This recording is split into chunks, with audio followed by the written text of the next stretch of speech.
یا صاحب الزمان یا وارث قرآن. تو یہ تو بہت سال پہلے وہ خدا بہرحال ہر آدمی کا ہم تو نہیں دیکھ سکتے کہ عالم برزخ میں کیا مقام ہے، لیکن وہ نصرت فتح علی خان یہی کہتے تھے کہ آج نہیں تو کل سارے علی علی کہیں گے. تو بات یہی ہے کہ وہ کہنا تو ہے سب نے. اور دیکھیں آقا جگہ نہیں ہے، فرار نہیں ہے ولایت سے. آپ کچھ بھی کر لیں، جس جنت کی تمنا میں آپ روزے رکھ رہے ہیں، جس جنت کی تمنا میں آپ صدقہ خیرات کر رہے ہیں، جس جنت کی تمنا میں آپ سجدے کر رہے ہیں، اس جنت کے دروازے پر جب آپ جائیں گے، حدیث بیان کر رہا ہوں آپ کو، جب آپ جائیں گے تو جب آپ دق الباب کریں گے، وہ جو جنت کے دروازے کی کونٹی کھٹکھٹائیں گے تو اس سے جو آواز آئے گی وہ یا علی کی ہے.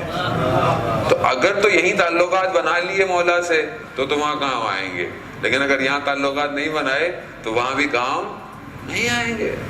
دنیا کا رول ہے یہ. تو آج آپ پی آر بناتے ہیں کس سے؟ کبھی اسپانسر سے، کبھی کسی لوکل سے کہ شاید کبھی کوئی کام نکل جائے. پاکستان میں تو لوگ بڑی پی آر بناتے ہیں نا، منسٹر سے، اس سے اس سے.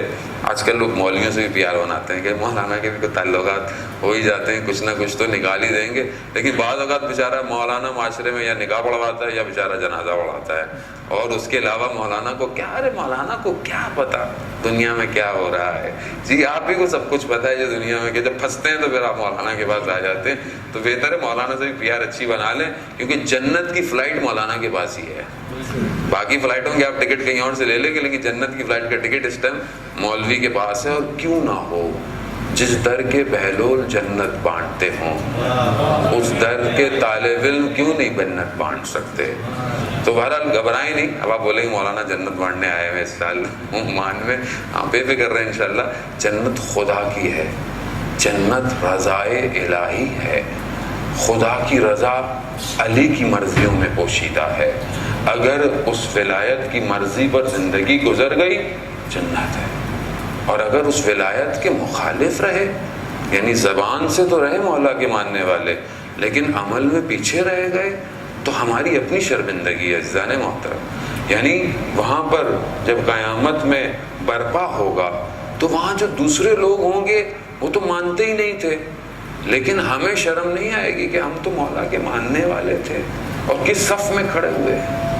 تو یہ ہمیں اپنی زندگی میں ہی صحیح کر کے جائیں تاکہ جو ہے وہ میں وہاں شرمندگی نہ ہو عزیزان. یہاں آپ کو مجھے بعض اوقات میں اگر کوئی خدا نخواستہ غلط کام کروں، میں اپنے استاد کے آگے شرمندہ ہوتا ہوں. جب میں اپنے استاد کے سامنے جاتا ہوں، اور وہ استاد ایسے نہیں ہے کہ مجھے ان کو کچھ بتانا پڑتا ہے، وہ میری شکل دیکھ کر پہچان جاتے ہیں کیا کر کے آیا ہے. میں ان کے آگے شرمندہ ہوتا ہوں.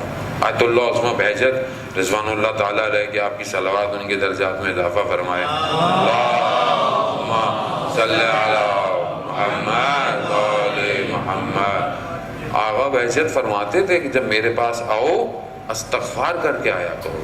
کیوں؟ کیونکہ آغا بہجت کو اصلی شکلیں نظر آتی تھی. اصلی شکل کیا ہے؟ یہ میری اصلی شکل نہیں ہے، یہ میری ظاہری شکل ہے. میرے اندر میرے نفس کی جو شکل ہے جو میرے عمل کی وجہ سے ہے. اگر میرا عمل اچھا ہے تو اچھی شکل ہے، اور اگر میرا عمل برا ہے تو میری شکل مختلف جانوروں کی شکلوں میں ہے.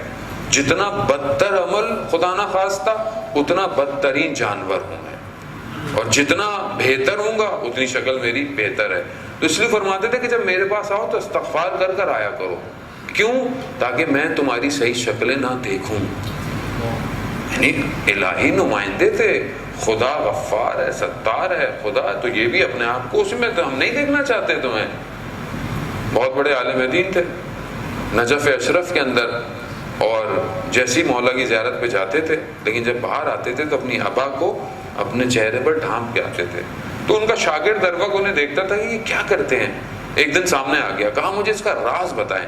کہا میں نہیں بتاؤں گا. کہا نہیں مجھے آپ بتائیں. جاتے تو آپ صحیح ہیں، واپس آپ اپنے آپ کو چھپا کے آتے ہیں کہ کسی کو آپ دیکھیں نہیں. تو کہتے ہیں کہ میں ایک شرط بتاؤں گا کہ تم جب تک میں زندہ ہوں اس کا ذکر کسی سے نہیں کرنا. کہتا میں نہیں کروں گا. کہا کہ میں جب اندر جاتا ہوں مولا کی زیارت پر تو مولا میرے آگے حجابات ہٹا دیتے ہیں کچھ دیر کے لیے. تو میں جب باہر نکلتا ہوں تو مجھے لوگوں کی اصلی شکلیں نظر آتی ہیں، لیکن یہ دیر عمل تھوڑی دیر کا ہوتا ہے. تو میں نہیں چاہتا کہ جب یہ کم ہو جائے تو میں دوسرے لوگوں کو ویسے ہی دیکھوں جیسے وہ اصلی ہیں، تو میں نہیں چاہتا، اس لیے میں یہ آبا کو ڈھانپ کر آتا ہوں۔ یہ اولیاء خدا ایسے تھے عزیزان محترم۔ ہم آج بڑے آرام سے بیٹھے ہوئے ڈرائنگ روم میں مجتہدوں پہ انگلیاں اٹھاتے ہیں کہ یہ کیا کہہ دیا، وہ کیا کہہ دیا، ہمیں تو دیوار کے ادھر نظر نہیں آتا۔ ہم تو فون پہ کسی سے بات کریں 2-4 دن بعد 10 دن بعد اس کی آواز نہیں پہچانتے۔ یہ دیوار کے ادھر نہیں، یہ تو ہمارے آخرت تک کے معاملات کو دیکھ لیتے تھے۔ کیوں؟ کیونکہ یہ اس گھرانے کے نوکر ہیں، انہوں نے جو پایا ہے انہی ذریعوں، انہی حرموں کے سجدے شذوذوں سے پایا ہے۔ ہم نے خود اپنی آنکھوں سے دیکھا۔ آیت اللہ مصباح یزدی اتنے بڑے دنیا کے اس ٹائم بڑے فلاسفر میں سے ہیں، میں نے حضرت معصومہ سلام اللہ علیہ درود بھیج دے محمد وعلی محمد صلی علی محمد، نے ان کی زری کے سامنے انہیں ایسے دیکھا جیسے کوئی بچہ اپنی ماں کے سامنے کھڑا ہوتا ہے، کیسے گریہ کر رہا ہوتا ہے۔ یہی در ہیں دینے والے، ہم لے نہیں پا رہے۔ اسی لیے انسان کو اپنے عمل کو، میں تو نہیں جانتا آپ کے عمل، آپ میرا عمل نہیں جانتے، میں تنہائی میں کیسا ہوں آپ مجھے نہیں جانتے، میں آپ کو نہیں جانتا، مگر یہ اولیاء خدا جانتے ہیں۔ جب ان کے پاس جاؤ تو انہیں پتہ چل جاتا ہے، اور یہ ڈاکٹر ہیں بیسیکلی، روحانی ڈاکٹر ہیں۔ جیسے آپ ڈاکٹر کے پاس جاتے ہیں تو آپ اس کو ڈاکٹر نہیں بتاتے بس یہ ہوا تھا یہ ہوا تھا، تو وہ خود آپ کی نفس چیک کرتا ہے، آپ کے چہرے کے رنگت سے، آپ کی چیزوں سے پہچان جاتا ہے آپ کو درد جو ہے وہ مائیگرین کا ہے، بھوک کا ہے، یا سر درد، آنکھ کا درد ہے۔ وہ آپ کو بتا دیتا ہے کہ آنکھیں ٹیسٹ کرائیں، وہ آپ کو بتا دے گا مائیگرین۔ وہ آپ خود کیوں نہیں گولی کھا لیتے؟ کیونکہ آپ کو نہیں پتا، آپ اسپیشلسٹ نہیں ہیں۔ آپ آنکھوں کے درد کی وجہ سے سر درد میں پیناڈول نہیں کھائیں گے، آپ آنکھیں ٹیسٹ کروائیں گے، چشمہ پہنیں گے۔ لیکن دین کے معاملے میں ہم سب مجتہد ہیں۔ دین کے معاملے میں ہماری رجوعات، مراجعات نہیں، ارے مولانا کو کیا پتا، ارے مجتہد کو کیا پتا، ہمیں سب خود پتا ہے۔ اور ہم اتنے زیادہ دیندار ہیں کہ آپ سوچ ہی نہیں سکتے۔ یعنی ہم سے زیادہ مذہب کی معلومات تو خیر ہمیں ہوتی نہیں ہے، لیکن ہم فتوے دینے میں سب اوکے ہیں۔ فتویٰ لے لیں، آپ سب سے حرام کرا دیا، یہ کرا دیا۔ یعنی آپ دیکھ لیں کہ ہم کس نہج پر ہیں۔ مجھے کل پنجاب سے کسی نے کل یا پرسوں فون کیا، پوچھا کہ مجھے یہ بتائیے کہ آپس میں گفتگو ہو رہی ہے کہ جو روزے کی حالت میں مر جائے وہ کافر مرتا ہے۔ اب یہ وہاں ہیں جہاں علماء ذاکرین ہیں، ایسا نہیں کہ ایسا جنگل ہے کہ جہاں کوئی آج تک گیا ہی نہیں ہے، نہیں، یہاں بحث ہو رہی ہے، شرط لگی ہوئی ہے۔ چلو مولانا جاننے والے مولانا نکل آئے تو واٹس ایپ پہ مولانا کو تو لوگ فری میں ہیں، مولوی تو مسئلہ ہی نہیں ہے، پوچھ لیتے ہیں مسئلہ ہی۔ تو خدا کا شکر ہے، بہرحال یہ بھی توفیق الہی ہے، بہرحال آج کل اس کی وجہ سے انسان تو کیا ہے روزے کی حالت میں کافر مرے۔ میں نے کہا اول تو خدا کا بندہ عبادت میں، روزہ عبادت ہے، روزہ خدا کے قریب کرتا ہے، روزے میں انسان کی سانسیں عبادت ہیں، اس عمل میں اگر جا رہا ہے تو خدا کے بہترین ہے، وہ قریب ہے۔ کیا ہو گیا ہے کہ وہ کافر مر گیا؟ کیوں؟ وجہ کیا ہے؟ وجہ یہ کہ جہاں سے دین لینا ہے وہاں سے نہیں لے رہے، دین فیس بک سے اور یوٹیوب سے لے رہے ہیں۔ فیس بک کا فتویٰ، یوٹیوب کا فتویٰ۔ میں لندن میں تھا تو وہاں کال آئی ایک محترمہ کی، وہاں صاحب فلانے مسئلے پر جو ہے وہ، میں نے کہا آپ کس کے مقلد ہیں؟ کہ وہ نہیں، ہم نے تو وہ یوٹیوب پہ دیکھا ہے۔ تو میں نے پھر یوٹیوب سے تقلید کریں اور یوٹیوب سے پوچھیں پھر آپ کیوں؟ کیونکہ ہم نے اصل میں دین کو سمجھا ہوا تو مسئلہ ہی کوئی نہیں ہے۔ عزیزان محترم، اگر دین مسئلہ نہیں تھا یا اتنا ہلکا تھا تو 1,24,000 کیوں بھیجے پروردگار نے؟ ان چھوٹے چھوٹے قبیلوں میں بنی اسرائیل نے 300 نبیوں کو طلوع بین الحرمین جو ہے وہ شہید کر دیا۔ خدا دین کو اہمیت دی۔ مولا کائنات کیا ارشاد فرماتے ہیں کہ وہ نعمت جس کا تم سب سے زیادہ شکر کرو وہ کیا ہے؟ دین اسلام ہے۔ یعنی یہ وہ نعمت ہے جس کا تم سب سے زیادہ شکر کرو، اور دین کاملی ولایت علی ابن ابی طالب پر ہو رہا ہے۔ الیوم اکملت لکم دینکم، آج دین ہم نے مکمل کر دیا اس ولایت کے ساتھ۔ اب یہ ہم نے بھی جو ولایت لی ہوئی ہے یہ بس ہم نے بس باتوں میں لی ہوئی ہے، عمل کے پیروکار۔ میں آپ کو نہیں کہہ رہا خدا نخواستہ، میں اپنے آپ کو کہہ رہا میرا عمل نہیں ہے اچھا، جیسا ایک مولا کا ماننے والا شیعہ ہونا چاہیے میں ویسا نہیں ہوں۔ اچھا میں اپنے آپ کو بڑے آرام سے، وہ کہاں ہم لوگ، کہاں وہ کہاں ہم لوگ، اگر جو انہوں نے باتیں کی تھی ہمارے عمل کے لیے نہیں تھی تو پھر وہ مارس میں جاتے یا پلوٹو میں جاتے یا کسی اور گلیکسی کے اندر جاتے. جو ملکی ویو گلیکسیاں ہیں وہ کہیں اور جاتے.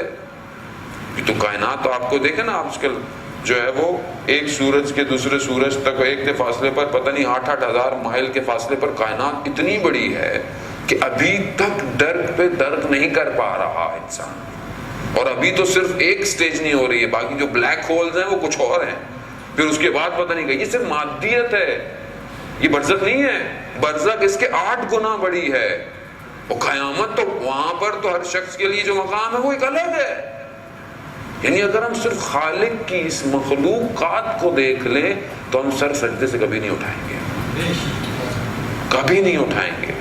آیت اللہ عظمہ بہجت یہی فرماتے تھے, اگر تمہیں خدا کے وجود کا احساس ہو جائے تو کبھی بھی تم گناہ نہیں کرو گے, کیونکہ ہمیں احساس نہیں ہے خدا کا, خدا ہے بھی کہ نہیں ہے. جبکہ مولا کائنات کیا فرما رہے ہیں, میں نے اپنے ارادوں کو ٹوٹنے سے پروردگار کو پہچانا.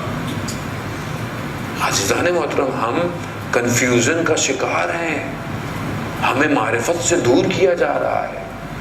ہمیں ہم نہیں کر سکتے, ہمارا کیا کام ہے, ہمیں کیا ضرورت ہے. نہیں عزیزان محترم, کون پڑھے گا؟